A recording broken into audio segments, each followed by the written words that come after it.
Olá, sejam bem-vindos. Essa é a nossa primeira aula do curso online para a prova do SAC-BA. Meu nome é Nilbert Lima e serei seu professor durante o nosso curso nas disciplinas Matemática, Atualidades e Informática. A professora que trabalhará a disciplina de Língua Portuguesa é a minha amiga Bruna Laranjeira, e que trará conceitos, dicas e informações úteis para você se dar bem na hora da prova. Assim como eu também trarei essas informações, essas dicas. Vamos lá. Primeiramente, hoje nessa primeira aula, irei trabalhar questões resolvidas da última prova de 2010 para o mesmo cargo, assistente administrativo, e aplicada pela mesma banca que foi a UNEB. E após isso também trabalharei os conceitos sobre operações com números inteiros, fracionários e decimais, que foram conceito que é o assunto exigido no edital de 2012. Então, vamos lá, vamos em frente.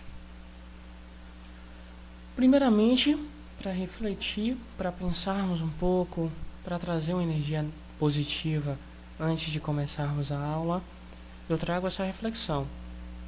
São as nossas escolhas que revelam o que realmente somos, muito mais do que as nossas qualidades. Alvo Dumbledore, personagem do livro Harry Potter. Observando isso, vamos lá. A questão 16. Sabe-se que mais de 32 milhões de brasileiros, usuários da internet no país, têm experiência de conexão de banda larga. Segundo o Centro de Estudos sobre as Tecnologias da Informação e da Comunicação, cerca de 74% desses usuários recorrem às LAN houses em busca de entretenimento ou de soluções digitais instantâneas e baratas, de caráter educativo, por exemplo. Com base nessa informação, pode-se estimar que o número aproximado em milhares desses usuários é no mínimo 26 mil, 25.680, 24.320, 23.680 ou 21.600. Vamos saber agora através da resolução. Primeiramente, pessoal, separe os dados numéricos da questão. É uma dica de prova. Qualquer questão de matemática que você se deparar, identifique primeiro quais são os dados que contêm números nessa questão e liste ele no cantinho da sua prova para, no momento ideal, na hora de resolver, você saber onde recorrer sem precisar ler todo o enunciado da questão novamente. Então, olhando para o enunciado da questão, identificamos 32 milhões de brasileiros, que é um dado numérico, e 74% desses usuários. Tem mais algum? Não. Então vamos lá. Primeiro passo.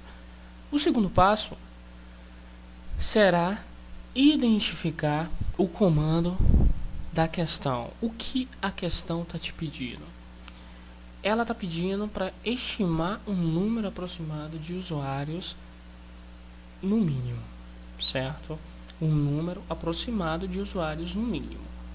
Ou seja, ela te dá o número total de usuários, te dá a porcentagem que utiliza a LAN house e ela quer saber o quanto dessa porcentagem, ou seja, dos 32 milhões, quanto desses porcento utilizam LAN house, certo? Quanto nesse conjunto inteiro. Primeiramente, eu vou deixar para vocês uma formulazinha muito útil quando você tiver deparado com uma questão de porcentagem ou uma questão de estimativa.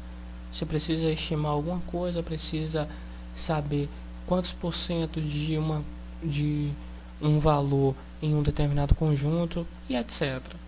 É uma fórmula que não serve para tudo, mas serve para muita coisa. Nessa fórmula, que é o C sobre P igual a 100 sobre I, você terá o C como o total de elementos do conjunto, o todo.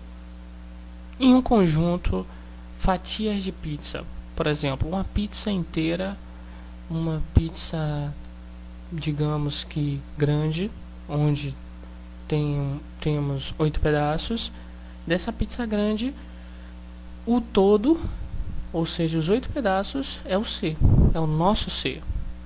Desta mesma pizza grande, uma parte desse todo vai ser o nosso P. O P que a gente vai identificar ali na formulazinha. Ou seja, se eu pegar uma fatia das 8 fatias, eu tenho uma parte do todo. E o I será a nossa taxa percentual, nossa taxa em porcentagem. Quantos por cento foi... em quanto por cento eu posso estimar uma fatia de 8 pedaços? Entendeu? E aquele 100 é o valor para a conversão em porcentagem que está sobre o I. Então, essa fórmula eu indico a vocês que teremos outra questão lá na frente e eu vou demonstrar como essa fórmula continua sendo útil para resolver a questão. Então, vamos lá. Ó. Já separamos os dados numéricos, já identificamos o comando da questão e já sabemos como resolver a questão. Agora é só cálculo. Identificamos tudo. De antemão, nessa fórmula, temos o total de elementos. Quem é o total, o valor total na questão que queremos resolver, a questão 16. Os 32 milhões de usuários. Porque é a quantidade total de usuários que utiliza acesso à internet banda larga. E 74% vai ser o nosso I nessa fórmula, substituindo na nossa fórmula. Por quê? Os 74% ele está em porcento e é a quantidade de pessoas que usam a house. É uma parte e está em porcento. Então é o nosso I. Se está em porcento, não precisa nem questionar, é o I. E o que a gente quer saber? A gente quer saber uma parte desse todo, que é o conjunto de 32 milhões de usuários, que usa uma house. A parte desse todo vai ser o nosso X.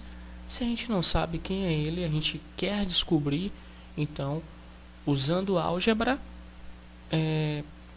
damos o nome ao nosso P de X. Então, para resolver o problema, já temos listados os dados numéricos, já temos listado o comando e já sabemos como resolver. Agora é só cálculo. Vamos jogar duro.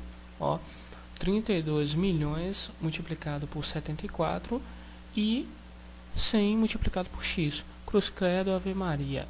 Ó, preste atenção. 74 vezes 32 milhões vai ser igual a 100 vezes X. O 100x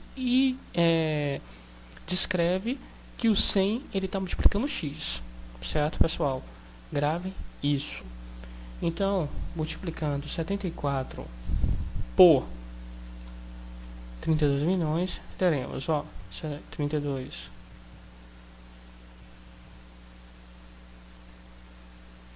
32 milhões vezes 74. Teremos este valor. Esse valor ele será dividido por 100. Por que dividido por 100? Porque o 100 ele está multiplicando o X.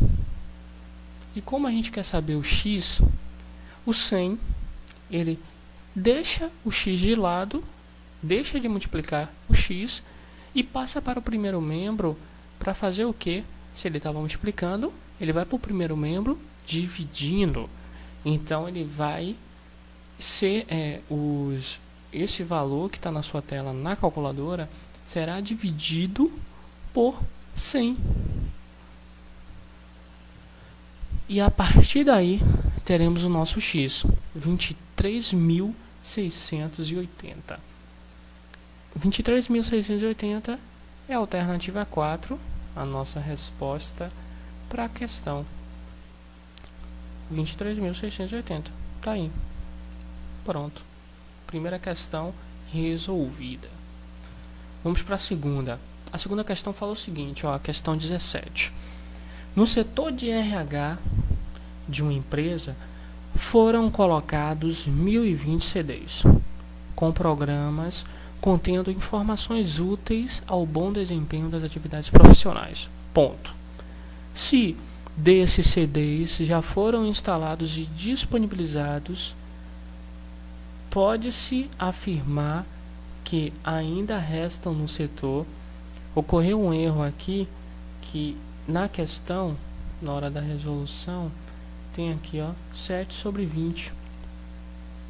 Então, voltando aqui, na verdade, ó, desses CDs já foram instalados e disponibilizados se 7/20 CDs desses CDs já foram instalados.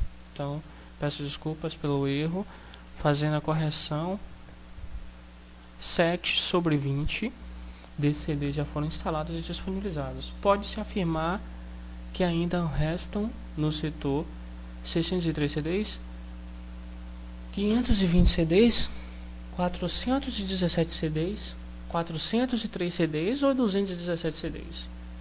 Então, observe o seguinte, já foram colocados 1.020 CDs, o total, certo? Desses 1.020, 7/20 CDs já foram instalados e disponibilizados, e o que a questão ela quer saber é o que ainda resta em valor numérico, não em valor de frações. Então a questão ela mistura, ó, ela mistura um valor de um número inteiro, 1.020, com o valor de um número fracionário, 7/20. Como a gente vai resolver? Simples. Vou mostrar para vocês agora, ó. Tá aqui a resolução. Como na primeira questão, o primeiro passo é separar os dados numéricos da questão. Os dados numéricos que eu separei e que constam na questão é o que? 1.020 CDs e 7/20 CDs que já foram instalados, certo? O segundo passo é identificar o comando da questão, que é saber quantos CDs ainda restam no setor. Essa é uma questão muito simples de fração e que você pode resolver intuitivamente, pessoal. Ó, se já foi instalado 7/20 CDs, entendemos que ainda resta instalar 13/20. Por quê? Porque o todo é 20/20. 20/20 é o total dos CDs instalados, ou seja, tudo já instalado é 20/20. Então, 20/20 menos 7/20 dá 13/20. É o que resta instalar, mas está no formato de quê? De fração, pessoal.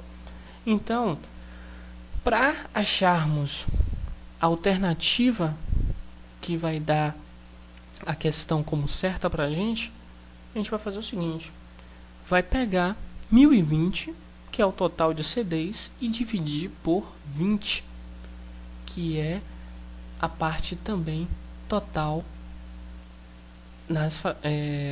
o denominador, no caso, da fração que determina o quanto de CDs já foram instalados.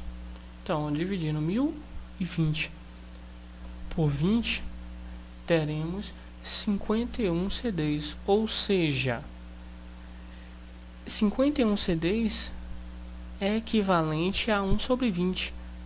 1/20 em forma de fração é equivalente a 51 CDs.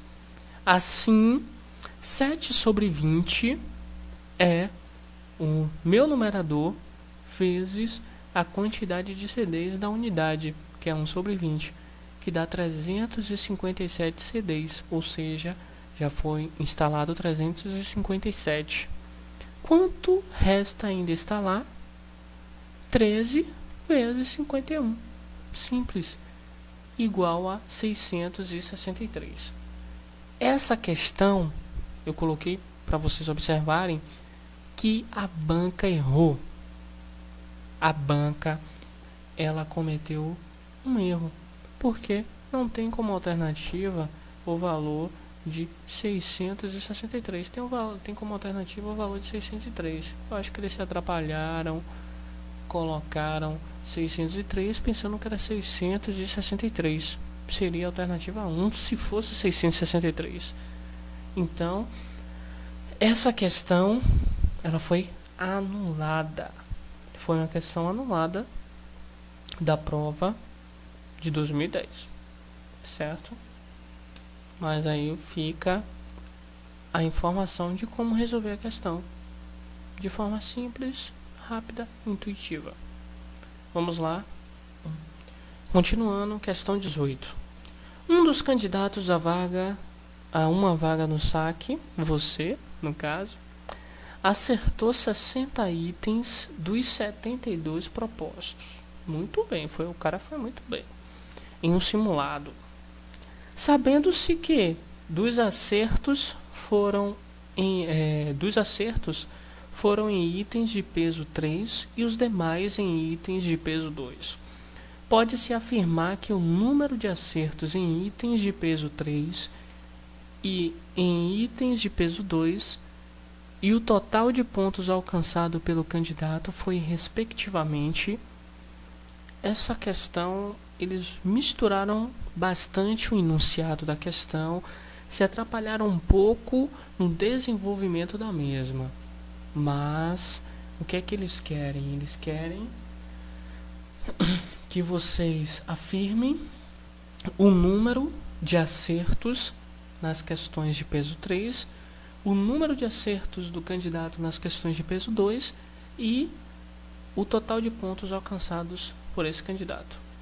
Aí ele coloca as alternativas: 40, 20, 160, 36, 24, 156, 32, 28, 152, 28, 32, 148 e 24, 36, 144. Vamos à resolução. Na resolução diz o seguinte, repetindo o meu passo a passo. Primeiro, separa os itens numéricos da questão. Quais são? 60 itens, o cara acertou. O total das questões são 72 questões. 3/5 de itens de peso 3, ele acertou. E os demais em itens de peso 2.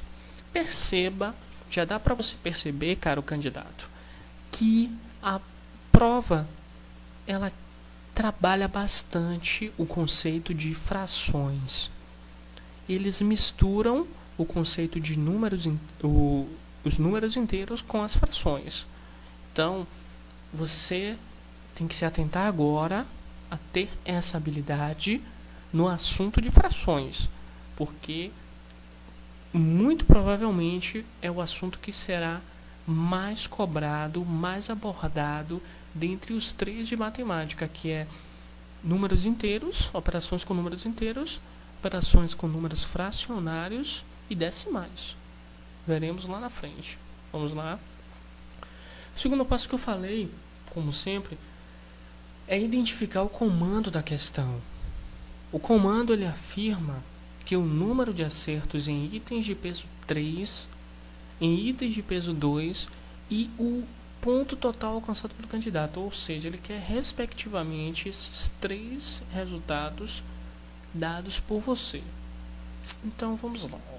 Eu gosto de, quando tenho diversas informações, trabalhar com um quadrozinho, um quadro sinótico, para poder organizar as informações e facilitar o meu entendimento para poder resolvê-la, certo?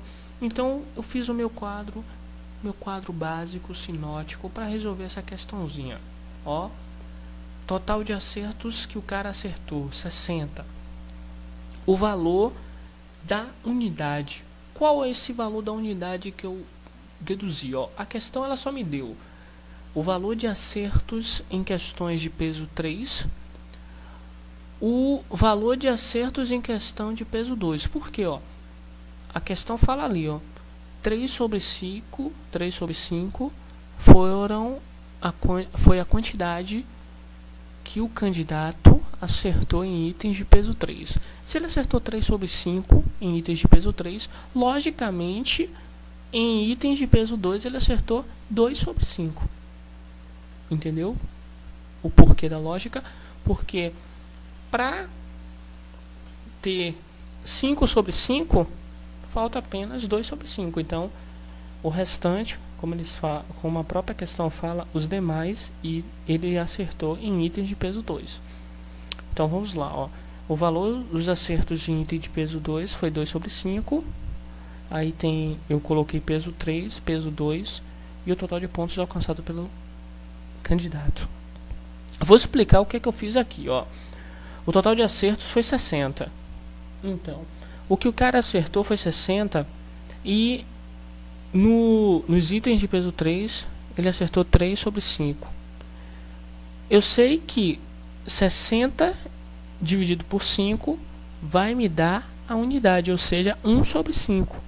Então faço isso. 60 dividido por 5 tenho a minha unidade. 60 dividido por... Vou colocar aqui. 60 dividido por 5. Eu tenho 12. Então, a minha unidade será 12. Ou seja, 1 sobre 5 é igual a 12. Se 1 sobre 5 é igual a 12, quanto é 3 sobre 5? 36. Se 1 sobre 5 é igual a 12, então quanto é 2 sobre 5? 24. Tá entendendo agora? Tá, agora tá ficando mais claro, né? Então, o cara, ele acertou 36 questões nas questões de peso 3 e acertou 24 questões nas questões de peso 2. Agora eu vou fazer simplesmente multiplicar o peso pela quantidade de questões que ele acertou. A questão não é peso 3, então 36 vezes 3, 108. A questão não é peso 2, então quantas questões ele acertou de peso 2? 24. 24 vezes 2, 48.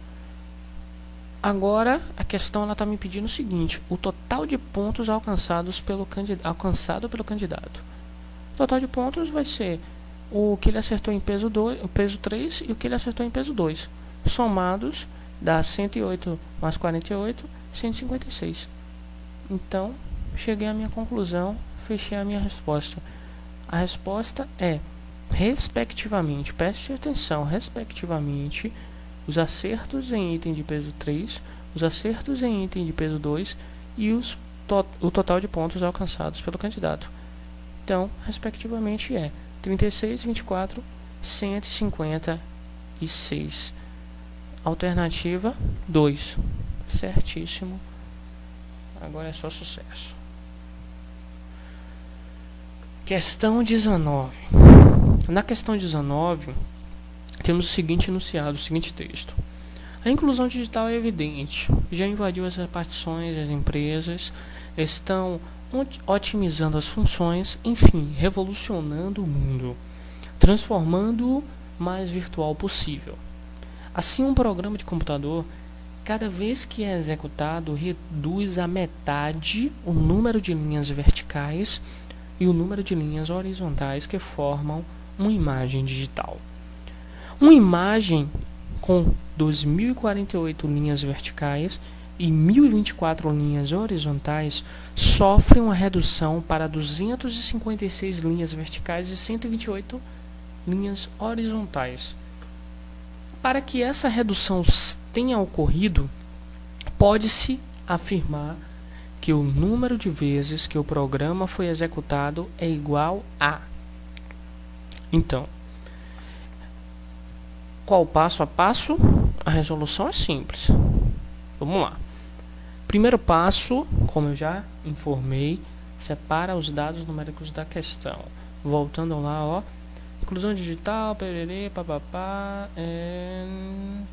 reduz a metade. Metade é mesmo sendo escrito tá como uma palavra, mas é um dado numérico, né? Metade é um valor, metade de alguma coisa, metade de uma maçã, dado numérico. Então pego essa metade. Número de linhas verticais, número de linhas horizontais que formam a imagem, 2048 linhas verticais e 1024 linhas horizontais. Destaquei na prova. Próxima numeração, próximo item numérico, ó, 256 linhas verticais e 128 linhas horizontais. Destaquei na prova. Agora vou identificar o comando.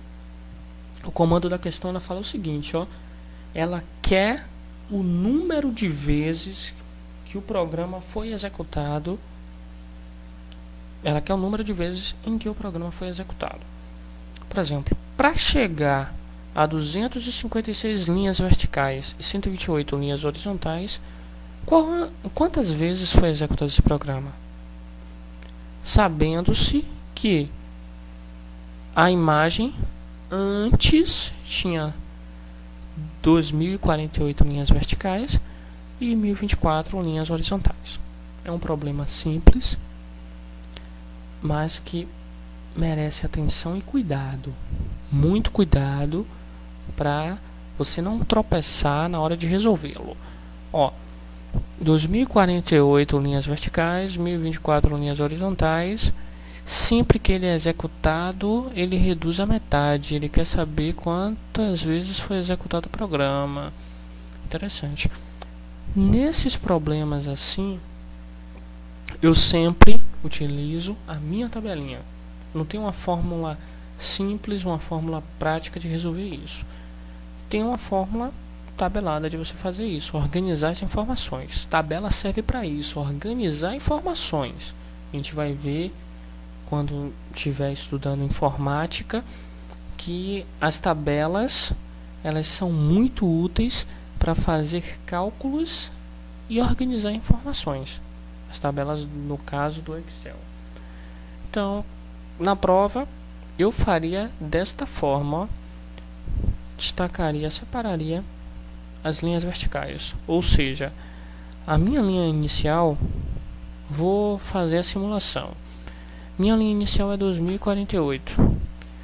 A linha horizontal, a minha linha inicial horizontal é 1024. A quantidade de vezes reduzida à metade, ó, 0. Então, ainda não foi executado o programa. Minhas linhas horizontais e verticais estão com os valores iniciais informados na questão. Quando executar o programa a primeira vez, ele vai reduzir a metade esses valores. Então, eu terei 2048 dividido por 2, metade, e 1024 dividido por 2. E quando eu executei uma vez, eu terei linhas verticais 1024 e linhas horizontais 512. Executei pela segunda vez, ou seja, o 1024 vai ser dividido por 2 e o 512 dividido por 200 dividido por 2 também. Me dá 512 no vertical e 256 no horizontal. Foi executado pela segunda vez. Quando eu executo o programa pela terceira vez, a minha linha vertical passa a ficar pela metade, 256, e a minha linha horizontal, metade, 128. É aquilo que a questão informa? É isso mesmo, ó. A partir da execução, as linhas iniciais, que era 2048 e 1024, sofrem uma redução para 256 linhas verticais e 128 linhas horizontais. Então ele pergunta o número de vezes que foi executado o programa. na minha tabelinha já me respondeu. O número de vezes que o programa foi executado foi 3 vezes. Voltando lá, então, quantas vezes eu executei o programa? 3 vezes, alternativa 5. Pronto. Última questão da prova de 2010, questão 20. A questão fala o seguinte: uma ONG, organização não governamental, vai receber uma doação de R$600 anualmente, em recompensa pelo trabalho que desenvolveu com a comunidade, e se não gastar, ao final de 3 anos, final, viu gente, não é fina não, final de 3 anos, terá acumulado R$1.800. Se, entretanto, aplicar essa quantia em um banco e receber algum tipo de juro, certamente terá acumulado um valor maior. Então, nessas condições, pode-se estimar que para ter R$2.000 no terceiro ano, a taxa de juros necessária é de aproximadamente 10,7%, 11,3%, 12,1%, 13,2% ou 14,4%. Então, pessoal, o que é que vocês me respondem? Infelizmente eu não tenho como ouvir vocês, mas vocês têm como me ouvir. Então vamos lá, a resolução. Mais uma vez os 2 passos. E o que é que eu faço? Ó, meus dados numéricos são R$600, final de 3 anos, 1.800, ele terá acumulado, e se ele aplicar, ele pode ter R$2.000. O comando, ele pede que o cara informe a resposta adequada para se a ONG ela aceitar receber esses juros e de quanto será essa taxa de juros. Então, para sabermos de quanto será a taxa de juros, vou fazer o seguinte, ó. Quanto aos juros, se no final de 3 anos ele terá R$1.800 sem aplicar, ele aplicando ele vai ter 2.000, certo? Então 2.000 menos 1.800 me diz a quantidade de juros, que é R$200. Então a quantidade de juros que vai render sobre o dinheiro aplicado é R$200. Ele vai ter R$200 a mais. Legal, né? Voltando à primeira questão que eu disse, questão envolvendo estimativa, porcentagem, são questões que podem ser resolvidas com a fórmula do CPI, certo? Então, nessa questão, o que é que a gente vai querer encontrar? Vamos identificar cada elemento da minha fórmula. Ó, o C é o total de elementos, o todo. A pizza inteira com 8 pedaços. Então, o que o cara vai ter no final de 3 anos é o que? R$1.800. O todo, nesse caso, no caso dessa questão, é R$1.800. Então, eu vou colocar lá, ó, meu C vai ser 1.800.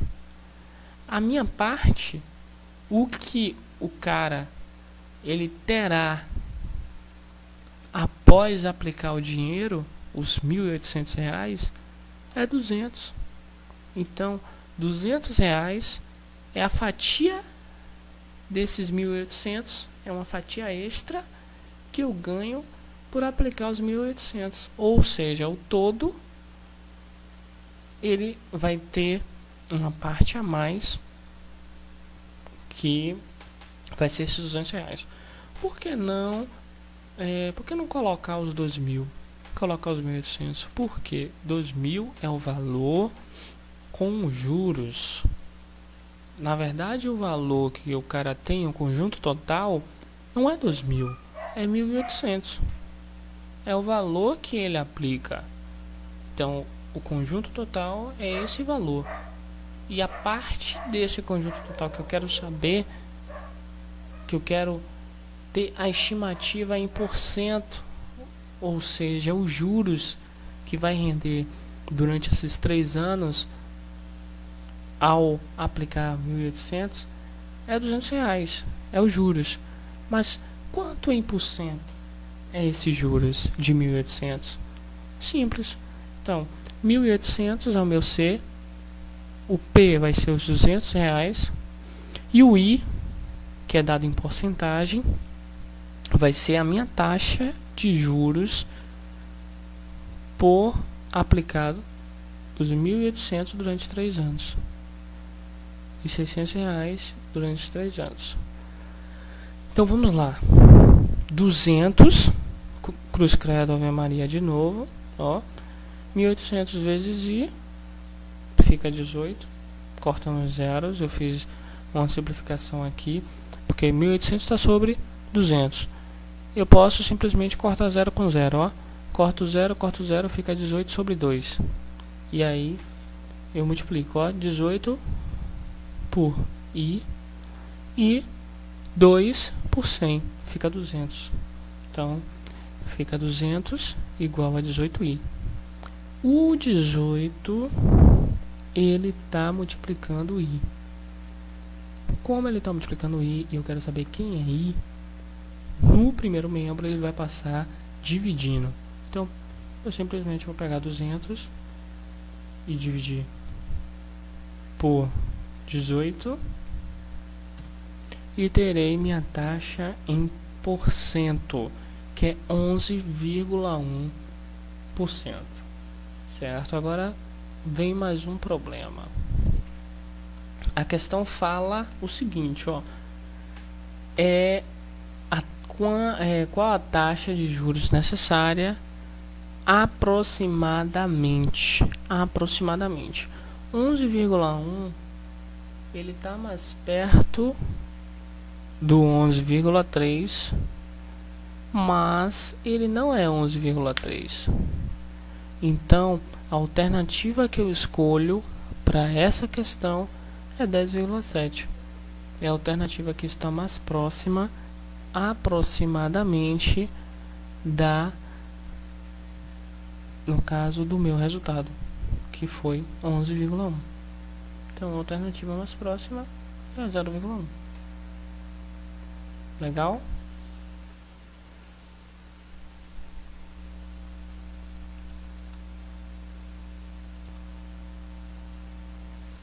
Então, pessoal, continuando a nossa aula,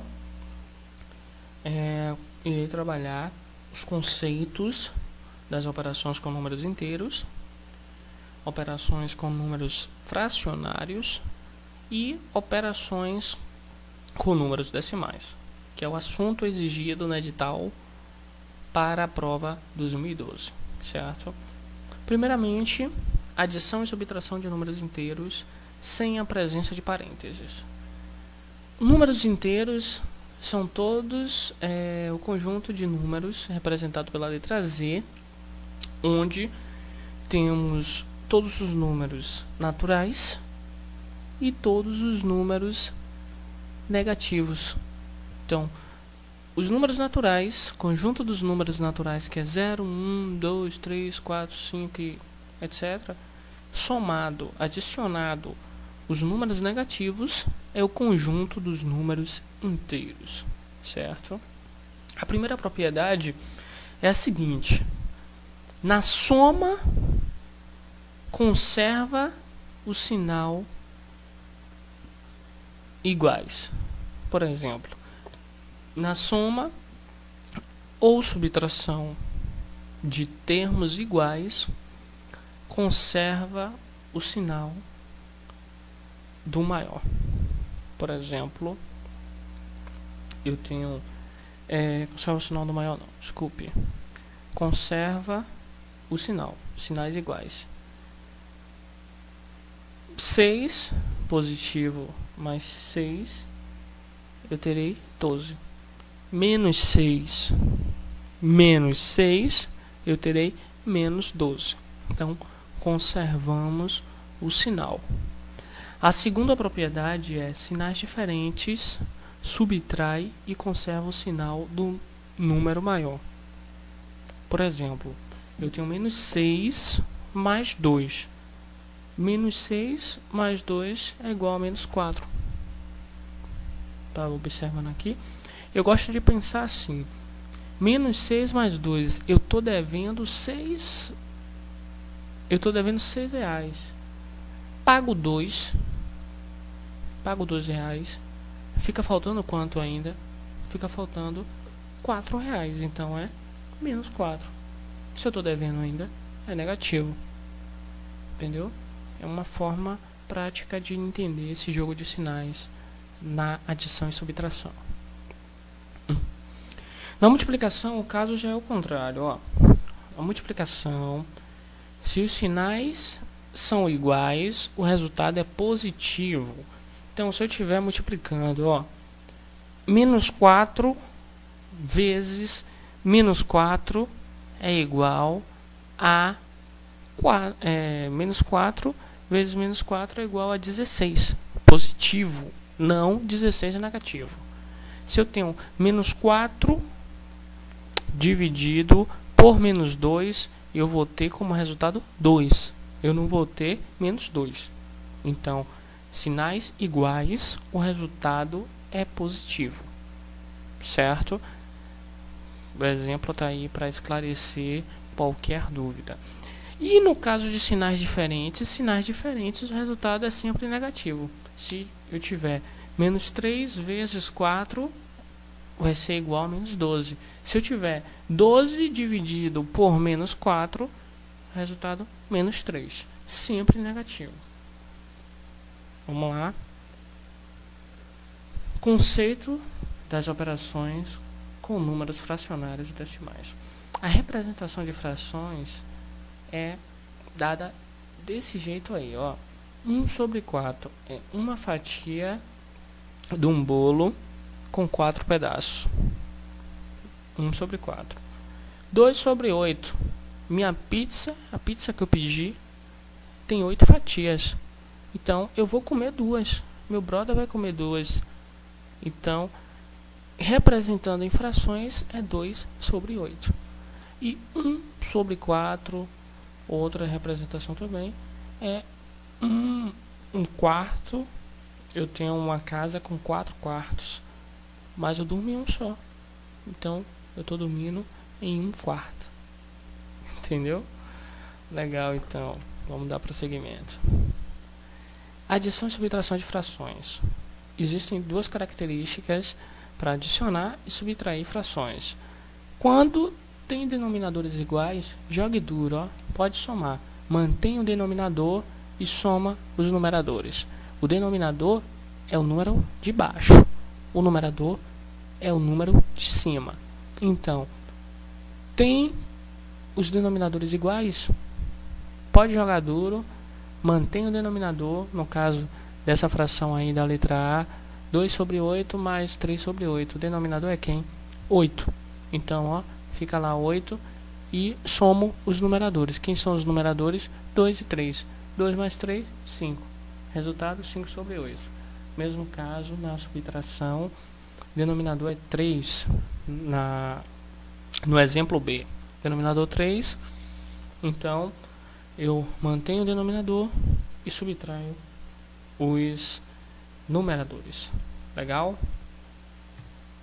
Agora, se os denominadores forem diferentes, na adição e subtração de frações, o que a gente faz?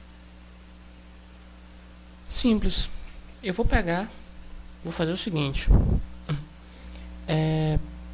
Os denominadores que estão diferentes, eu vou tirar o MMC, o mínimo múltiplo comum.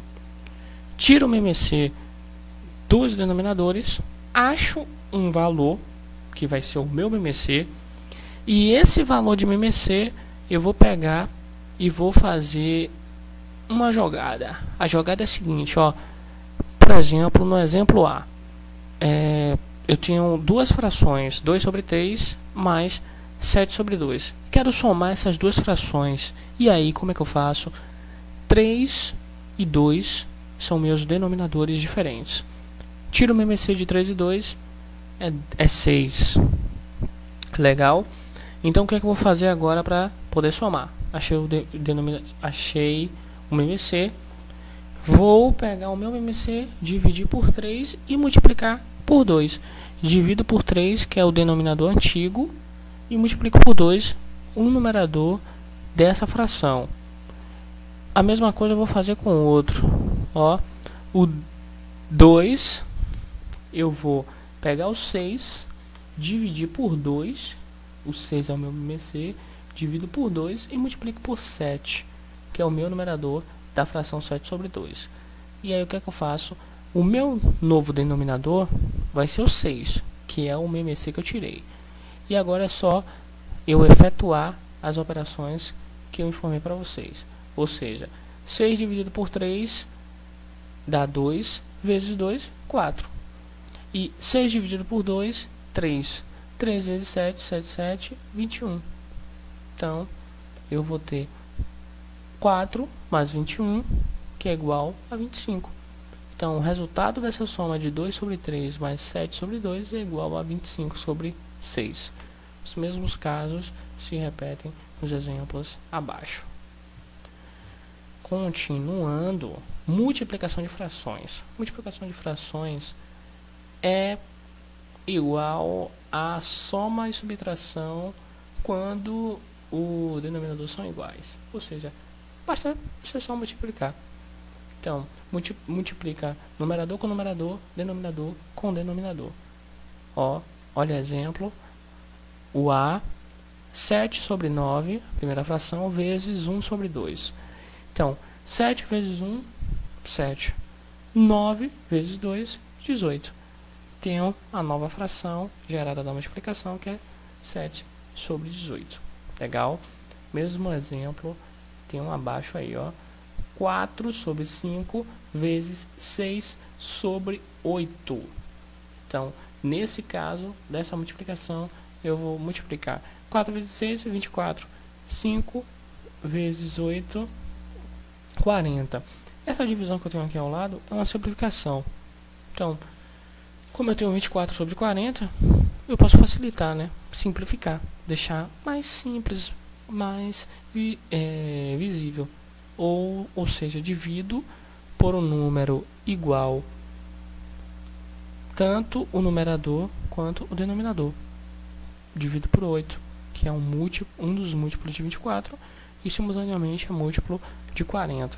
Dividindo, eu vou ter a fração irredutível, ou seja, ela não pode ser mais reduzida. Não há como eu dividir, não tem mais nenhum outro número que eu possa dividir o 3 e o 5. Então, me reduz a fração irredutível a 3 sobre 5, que representa a mesma fração que eu obtive anteriormente, que é 24 sobre 40. Certo? Continuando, divisão envolvendo frações. Na divisão envolvendo frações, o caso é um pouco diferente, assim como na soma e subtração com denominadores diferentes. O que é que eu vou fazer? Não tem bicho de 7 cabeças. É bem simples. Primeiro exemplo, 9 sobre 2 dividido por 7 sobre 3. Como é que eu faço? 9 sobre 2, a primeira fração, eu mantenho. O inverso da divisão é o que? A multiplicação. Lembra disso. E o que é que eu vou fazer? Eu inverto a segunda fração. Ou seja, o que é o meu denominador na segunda fração vai passar a ser numerador. E o que é numerador vai passar a ser denominador. Então, observe bem. A primeira fração mantém. Troco pelo inverso. Ou seja, o inverso da divisão é a multiplicação. E troco também pelo inverso a segunda fração. Inverto a fração. E aí agora eu posso fazer a operação que eu vou ter o resultado da divisão. Que vai ser 9 vezes 3, 27. 2 vezes 7, 14. Pronto, o resultado da minha divisão de 9 sobre 2 dividido por 7 sobre 3 é igual a 27 sobre 14. E abaixo temos outros exemplos que esclarecem e fixam esse conceito na mente de cada um de vocês, certo? Porque eu abordei bastante frações, porque Na prova, como observamos anteriormente, as 5 questões, o que foi mais abordado? Questões com números inteiros envolvendo frações. E quando não tinha números inteiros envolvendo frações, era a porcentagem. Então, fixa isso. Essas operações com frações que eu esclareci aqui para vocês no vídeo, tenta resolver questões com frações, tenta resolver as questões que eu coloquei na apostila. Na apostila também vai ter muito mais informações do que eu já listei nesse slide. Vai ter informações extras que vão poder ajudar e também trazer curiosidades novas para vocês com relação a esse conteúdo. E além disso, grava aquela formulazinha de porcentagem, que aquela fórmula ajudará vocês no caso, a resolverem qualquer questões envolvendo porcentagem, estimativa, juros e etc. Quando tiver frações, basta só aplicar o seu conhecimento obtido nesse vídeo, obtido nas questões propostas e obtido na apostila, certo? E aí tudo vai dar certo, o seu sucesso já está garantido e é só alegria agora. Então, para terminar, lembre-se sempre, como eu expliquei, esclareci anteriormente para você, em qualquer questão de matemática, para esse ou para qualquer outro concurso, lembre-se sempre, observe e destaque na prova todos os dados numéricos da questão, deixe as informações numéricas em um ladinho bem acessível aos seus olhos, para você poder organizar as informações e poder resolver de forma clara e concisa, não se perder na hora de resolver a questão. E o segundo ponto, muito importante, interpretação. Identifique o comando da questão através de palavras como pode-se afirmar, nessas condições, com base, nos, sabendo, se que e etc. E por último, na segunda dica, se atenha ao que ela pede. Não tenta exceder, tenta buscar outros meios, porque o caminho às vezes é um só. Às vezes há outras alternativas, mas que podem ser muito mais desgastantes e cansativas e não lhe trazer o resultado que você pretende alcançar na prova. Então, visto isso, jogue duro e até o próximo vídeo, galera.